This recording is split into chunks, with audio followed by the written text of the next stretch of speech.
Olá, mulheres. Aqui é Céri Silva, do Mulheres Ensinando Mulheres. E eu louvo a Deus por mais uma jornada com vocês, onde nós vamos estar adquirindo um conhecimento que cura. Eu tenho procurado ler livros que não fogem da palavra de Deus, porque a palavra de Deus ela tem sido uma autoridade na minha vida, porque eu creio que ela é o próprio Jesus e ela nos transmite um conhecimento que nos cura, que nos liberta, que nos transforma e nos ensina a verdadeiramente assumir o nosso lugar de filhas e reinar com o nosso Pai. É uma bênção estar com vocês. Esta leitura do livro que nós vamos começar a ler, Manual de Guerra, da pastora Tânia Teresa e do pastor Otto Carvalho. Ela foi autorizada pelo pastor Otto para que ela pudesse estar sendo compartilhada aqui nos grupos de WhatsApp. E eu peço que o Senhor nos abençoe nessa jornada, que o Senhor nos guarde, nós, a nossa casa, em nome de Jesus Cristo, e que o Espírito Santo de Deus nos conduza em cada detalhe, do princípio ao fim. É o que eu peço em nome de Jesus. Então vamos lá? O objetivo. O objetivo da guerra de alto nível é influenciar as regiões celestiais e mudar a cobertura de trevas que envolve cada região, limpando o terreno para plantar a semente do Evangelho. Este é o propósito da guerra espiritual: desalojar a autoridade do mal, desapossar o inimigo, expulsar os espíritos territoriais e abrir as prisões e soltar as almas cativas. 2 Coríntios 4, 3 e 4.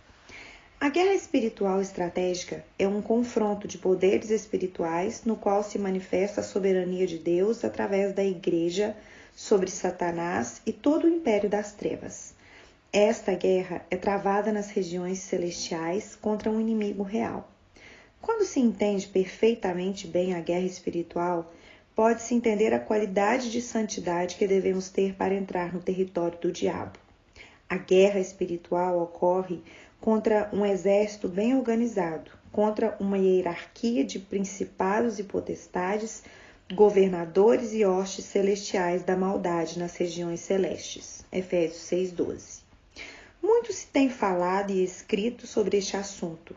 Muitos ministérios estão atuando nessa guerra com sucesso, mas observando o número expressivo de baixas e até frustrações havidas no meio desse grupo de servos de Deus, que podemos chamar de tropa de elite, chegamos à conclusão que certamente deixaram eles de observar preceitos importantes e imprescindíveis para a vitória e também para a manutenção do território conquistado.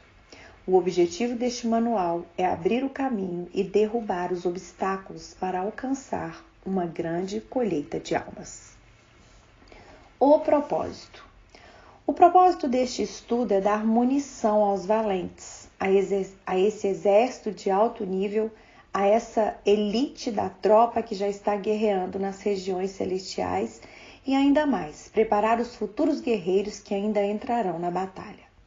Precisamos aprender a usar as armas espirituais disponíveis para limpar os céus cobertos de trevas, decorrentes do acúmulo de pecados e iniquidades praticados por nossos antepassados e também por nós, desde o descobrimento do país e da fundação de nossas cidades, até os dias atuais. Devemos ser libertos para guerrear. É imprescindível para o alistamento nessa tropa que tratemos primeiramente dos nossos pecados, passando por uma profunda libertação individual. Isso é condição para não sermos atingidos pelo fogo inimigo e muito menos pelo fogo amigo, atirar no próprio pé. Como exemplo de libertação profunda, relatamos o seguinte caso ocorrido em Washington. O atendimento estava sendo feito pelo pastor Otto em uma senhora que na juventude havia passado por toda sorte de abusos, sendo o primeiro e principal abusador o próprio pai.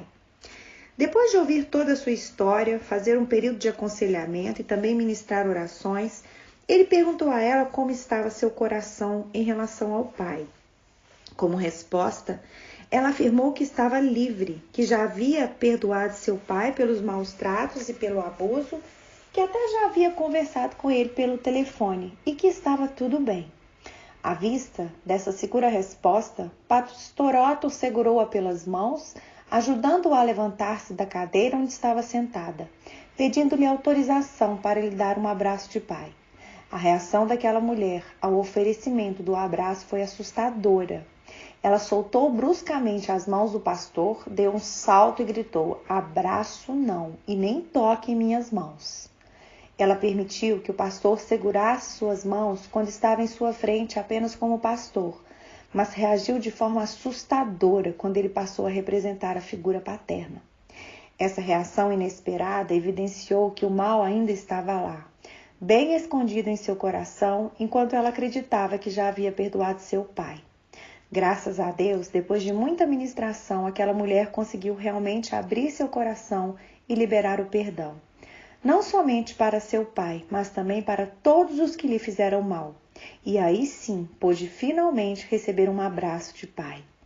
Essa experiência tem se repetido em quase todos os atendimentos de pessoas vítimas de algum tipo de abuso, principalmente quando se trata de uma pessoa da família. Elas acreditam que tudo está resolvido, que já perdoaram, quando na verdade a ferida continua aberta. O trauma é encoberto e a dor escondida. Para haver a completa cura, a ferida precisa ser tocada, exprimida e exposta, tratada pelo Senhor. A representação profética é uma excelente arma a ser ministrada nesses casos. Há muita ignorância a respeito da libertação. As pessoas precisam entender o que é pecado para se arrependerem e, confessando, alcançarem a verdadeira libertação. Se não tivermos convicção da prática do pecado, a consciência do erro, de que servirá a confissão? Por isso, temos incentivado os guerreiros a participarem do SILC, o Seminário Intensivo de Libertação e Cura, ministrado pelo nosso ministério. Para uma compreensão plena do que ocorre no mundo espiritual, que nos leva a necessitar dessa libertação, precisamos entender alguns princípios espirituais. Nós somos espíritos vindos de Deus, temos uma alma e habitamos temporariamente num corpo mortal que irá perecer. Então, somos seres espirituais eternos. E como espírito que somos, em Cristo Jesus, poderemos mover os céus. Por sermos seres espirituais, estamos permanentemente conectados com o mundo espiritual. Toda ação no mundo natural tem resposta nos céus, e toda ação no mundo espiritual tem influência na terra, no mundo natural. Em Cristo Jesus, nós já estamos assentados nas regiões celestiais. Nosso acesso ao mundo espiritual é uma realidade. A figura abaixo é uma representação que nos mostra como nós estamos em Cristo Jesus, revestidos pelo seu sangue. Imaginemos que os salvos estão dentro de uma bolha, protegidos pelo sangue do Cordeiro. Dentro dessa bola, conosco está um anjo, pois está escrito que os anjos estão ao nosso redor. Fora dessa bolha de proteção, representada pelo sangue de Jesus, estão os demônios, pois também está escrito que Satanás está ao derredor, rugindo como um leão, buscando a quem possa tragar. Eles não podem penetrar nessa bolha onde nossa proteção é total.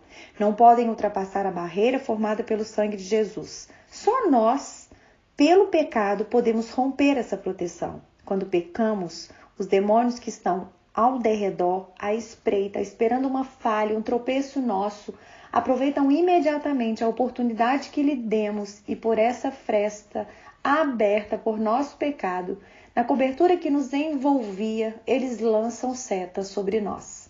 É a chamada brecha espiritual. Apenas o arrependimento e a confissão do pecado praticado restauram a cobertura de proteção que novamente impedirá a ação demoníaca. Devemos ter plena integridade. Mundo espiritual. Com o espírito se penetra no mundo espiritual. Mundo natural, corpo, veio do pó e volta para o pó. Gênesis 3:19. O espírito volta para Deus que o deu. Eclesiastes 12:7. A alma permite no corpo a comunicação com o mundo natural. A alma permite no espírito a comunicação com o mundo espiritual. A alma é uma parcela eterna que entra em juízo. Hebreus 9:27. O homem é uma tricotomia feito à imagem e semelhança de Deus. 1 Tessalonicenses 5:23. Algumas considerações sobre espírito, alma e corpo. Esses três elementos se relacionam entre si, eles estão interligados. A alma saudável produz corpo são, e não a alma sã sem um espírito saudável. Da mesma forma, corpo doente pode gerar espírito e alma doentes. Deus te abençoe e no próximo áudio vamos continuar o capítulo O Propósito. Até lá!